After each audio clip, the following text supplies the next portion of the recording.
Hello everybody, नमस्कार lineman साथियों, कैसे हो सभी आप? दुरुस्त और तंदुरुस्त होंगे और अपने घर में स्वस्थ होंगे। दोस्तों, हम एमसीक्यू क्वेश्चन सीरीज टेक्निकल की लेकर आए हैं, जिसमें हम आपको जो अच्छे अच्छे टेक्निकल के सवाल हैं वो करवाएंगे आपको, जो आपके निजी जो आगे आगामी जो एग्ज़ाम होंगे उनमें आपके काम आएंगे। तो चलिए, आइए आप एक क्लास लेकर देखते हैं। तो इसके अंदर सबसे पहला क्वेश्चन है, एक 3 फेज अल्टरनेटर में क्लॉकवाइज रोटेशन के लिए 3 आउटपुट वोल्टेज के लिए आर बी वाई का एक फेज क्रम होता है। यदि अल्टरनेटर को एंटी क्लॉकवाइज में घुमाया जाता है तो फेज क्रम क्या हो जाएगा? आर बी वाई रहेगा, बी वाई आर हो जाएगा, या इनमें से कोई नहीं, या आर वाई बी हो जाएगा। तो इसका सही उत्तर दोस्तों आर वाई बी हो जाएगा। दूसरा, एक अल्टरनेटर में वोल्टेज ड्रॉप खालिस्तान के कारण होता है दोस्तों। तो इसमें ऑप्शन में दे रखा है केवल आर्मेचर प्रतिरोध और रिसाव रिएक्टेंस, आर्मेचर प्रतिरोध रिसाव रिएक्टेंस आर्मेचर प्रतिक्रिया, या आर्मेचर प्रतिरोध रिसाव रिएक्टेंस आर्मेचर प्रतिक्रिया अर्थ कनेक्शन। तो इसका सही उत्तर हो जाएगा दोस्तों आर्मेचर प्रतिरोध रिसाव रिएक्टेंस और आर्मेचर प्रतिक्रिया के कारण। ठीक है दोस्तों, अभी नेक्स्ट है, एक अल्टरनेटर का शक्ति कारक खालिस्तान पर निर्भर करता है। तो ऑप्शन में इन्होंने दिया है लोड, रोटर की गति, कोर हानि, आर्मेचर हानि। तो इसका सही उत्तर रहेगा बार, लोड। अभी नेक्स्ट है दोस्तों, 8 ध्रुव, ध्रुव का मतलब था पोल, और 250 चक्कर प्रति मिनट यानी आरपीएम पर घूर्णन करने वाले एक अल्टरनेटर के द्वारा उत्पन्न किए जाने वाली वोल्टेज की फ्रीक्वेंसी कितनी होगी? तो मैं आपको बता देता हूँ कि इसका फॉर्मूला क्या होता है, आपको ऑब्जेक्शन में जाने की ज़रूरत नहीं है। इसका फार्मूला जो होता है, फ्रीक्वेंसी अगर निकालते हैं तो नंबर ऑफ पोल्स इंटू में जो स्पीड और पोल्स की गुणा कर देंगे और डिवाइडेड बाय 120 फार्मूला के हिसाब से। तो इसका सही उत्तर रहेगा 16/2/3 दोस्तों। ठीक है, अभी नेक्स्ट बात करते हैं दोस्तों, एक वाइंडिंग में अनेक स्लॉट हैं जो पोलों की संख्या से ध्रुवों की संख्या से अधिक है, तो यह वाइंडिंग क्या कहलाती है? केंद्रित वाइंडिंग, वितरित वाइंडिंग, एकीकृत स्लॉट वाइंडिंग, या पूर्ण पिच वाइंडिंग। तो इसका सही उत्तर हो जाएगा केंद्रित वाइंडिंग यानी कॉन्सेंट्रेटेड वाइंडिंग।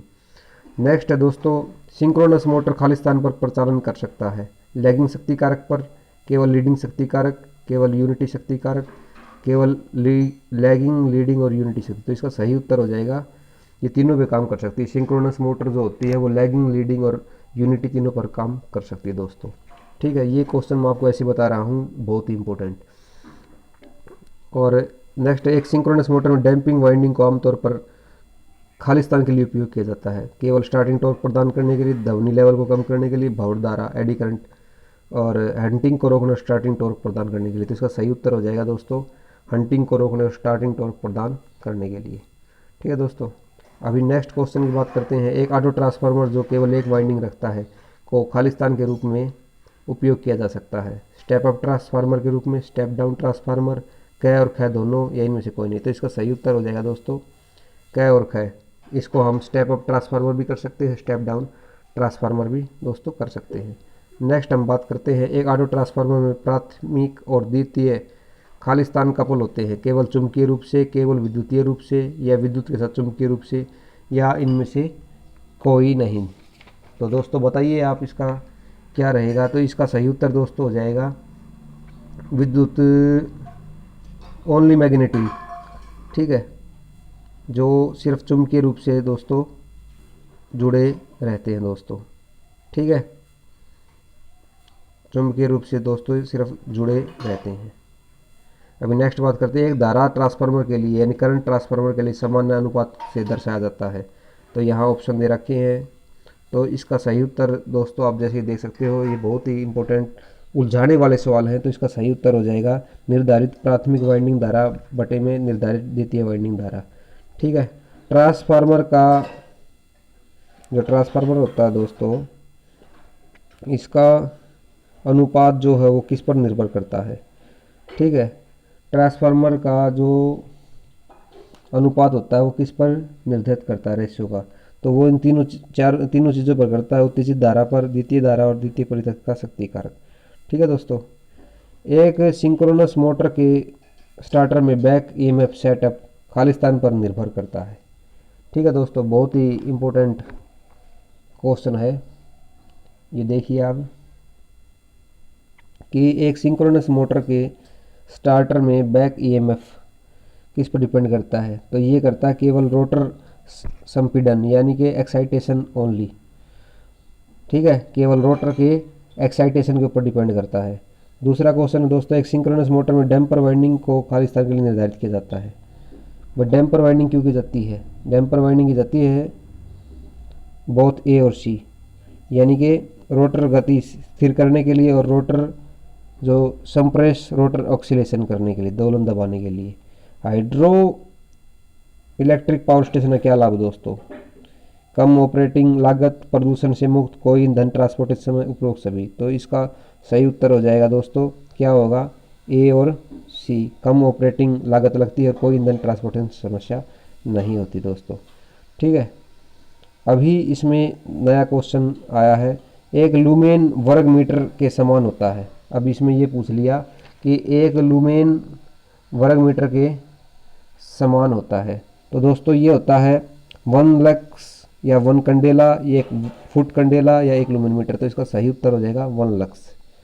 ठीक है दोस्तों, नेक्स्ट क्वेश्चन है 220 वोल्ट 50 हर्ट्ज सप्लाई पर एक प्रतिदीप्ति लैंप में झिलमिलाहटों की आवृत्ति क्या होगी? देखिए बड़ा ही झटके वाला क्वेश्चन है। तो इसका सही उत्तर देखिए 220 वोल्ट 50 हर्ट्ज पर लैंप में झिलमिलाहट की आवृत्ति क्या होगी? तो वो होगी प्रति second 100।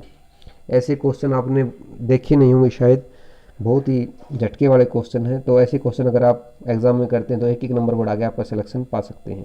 Khalistan forward bias PN junction पर आधारित है, और ये आईटीआई ये क्वेश्चन दोस्तों, कभी ये बीटेक के नहीं है। Khalistan forward bias PN junction पर आधारित है, तो इसका कौन सा है? फॉरवर्ड एलईडी आएगा भाई इसका। ठीक है, नेक्स्ट है फोटोडायोड का उपयोग किसके लिए पहचानने के लिए किया जाता है? फोटोडायोड का उपयोग किसके लिए किया जाता है? तो दृश्य प्रकाश और अदृश्य प्रकाश को पहचानने के लिए किया जाता है दोस्तों। ठीक है, तो अभी एक लास्ट रह गया है इसमें, तो ये बताते हैं आपको, प्रकाश तरंगों की गति किस स्पीड से यात्रा करती है? ये तो आपने पढ़ाई होगा दोस्तों।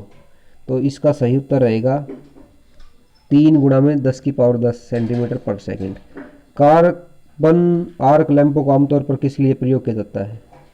ये किया जाता है घरेलू प्रकाश, स्ट्रीट प्रकाश, फोटोग्राफी या सिनेमा प्रोजेक्टर। तो इसका सही उत्तर रहेगा सिनेमा प्रोजेक्टर। ठोस इकाई यूनिट ऑफ सॉलिड एंगल की क्या होती है? स्टेरेडियन।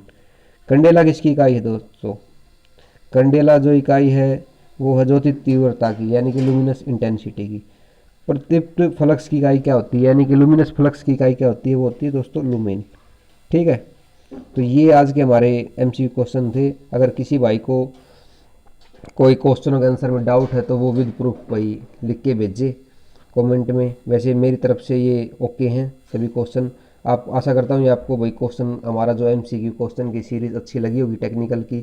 तो अगर आप चैनल पर नहीं तो चैनल को सब्सक्राइब करें, और जितनी भी टेक्निकल नॉलेज है और अपडेट है उसको जानने के लिए चैनल पर जुड़े रहें। तो फिर एक मिलते हैं नई वीडियो में। धन्यवाद भाई, राम राम।